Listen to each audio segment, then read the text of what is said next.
Hello friends, जय जगन्नाथ। मु आज आपण मानक सहित गोटे साधा खाइबा थाली रेसिपी शेयर करने को जाऊँगी। यहाँ बहुत ही कम समय भितर बनी जाइला। आईटा बनवाई मत 30 रु 40 मिनट समय लगी। तो मुझे कौन बनई मुझे सहित शेयर करने को जाऊँगी। प्रथमे कुकर रे 2 प्रकार जाई को पकाई अल्प पानी पकई ताकू भल भाव धोईदेली। धोईदेला डाली रे जेतिकी मते पानी दरकार मुझे पानी पकाई किछि हळदी गुंड आ गोटा टमाटो पकाई गैस रे बसईदेली। मु प्रेशर ऊपर ढक्कनटा को टाइट करी नथली कहीं ना मते सेतरे किछि परिबा मझरे पकाइबाको थिला। सेतिपई मु ताको लो फ्लेम रे सिजिबाको छाड़ी देथिली। सेपटे चाउल को धोई मो भात करने गैस आर पाखरे बसई देथिली। तो मोर गोटे थर रे भात और डाली बसी जाइए। मुझे किसी परिबा को काटिबी जोटा कि डाली रे पकेबापे। तो ये दुटा सिझिला भितर मुझे बोईतालु आ गाजर को काटिकी रखी। जेमिति डालीर पानीटा फुटीगला मुझे परिया को पकई ऊपर ढक्कनटा को टाइटली लॉक करदेली। 2टी सीटी रे मोर डाली बहुत भल भाव सिझी जाइथिला आ ताको भल भाव मु मिसई देथिली। एबे डाली रे छुंक देवाई मु प्रथमे गोटे पैन रे अल्प तेल को देकी गरम होगापी छाड़देली।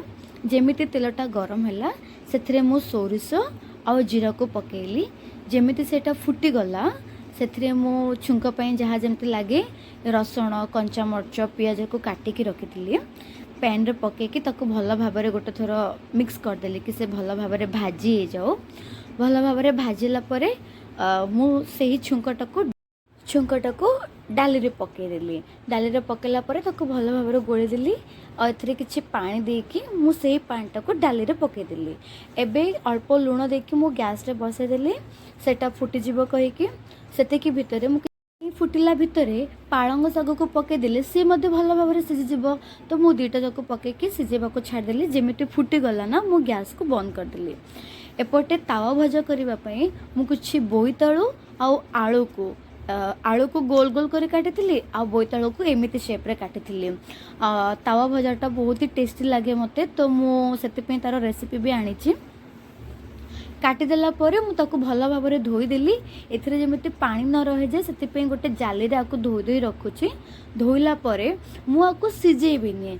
सिझेले कौन हुए ना पानी भितर यदि आम गुड़ा को पकेबा तार विटामिनटा पानी रे ही चली जाए। से मुझे स्टीम दे देबी। तो मु कौन कली जो इडली करुछन ना से लास्ट भागड़ा को छाड़ी 2 और 3 नंबर उपरे आलू आ बोईतालू को जेतिकी रहिबो रखिकी तले पानी देकी गैस रे बसदेली कि से तार हावा रे कौन हम सिझीज।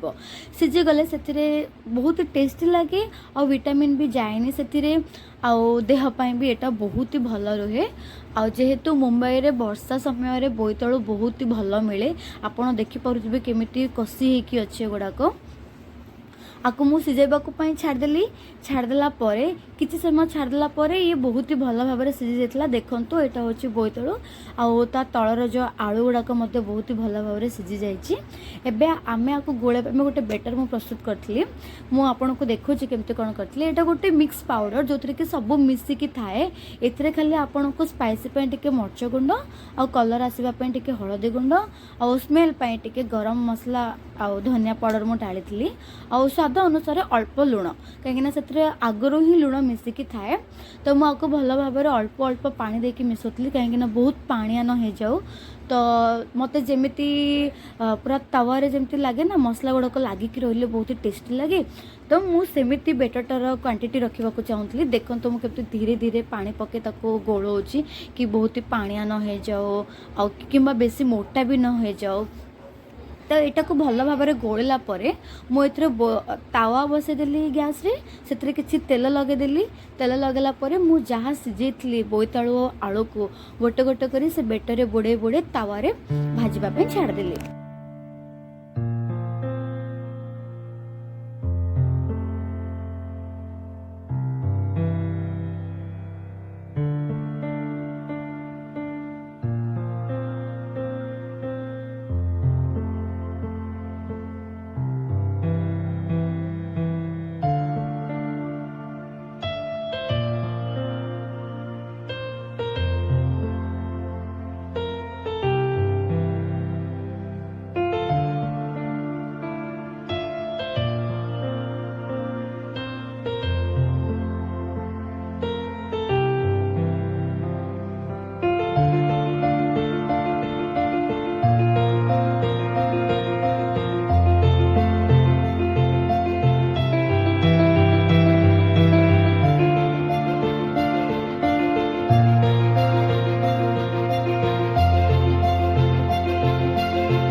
आलू गुड़ा को मु ओलटाई पुणी घोड़ाई देती कि किसी समय सिझिकी पुणी से भाजी जाऊ।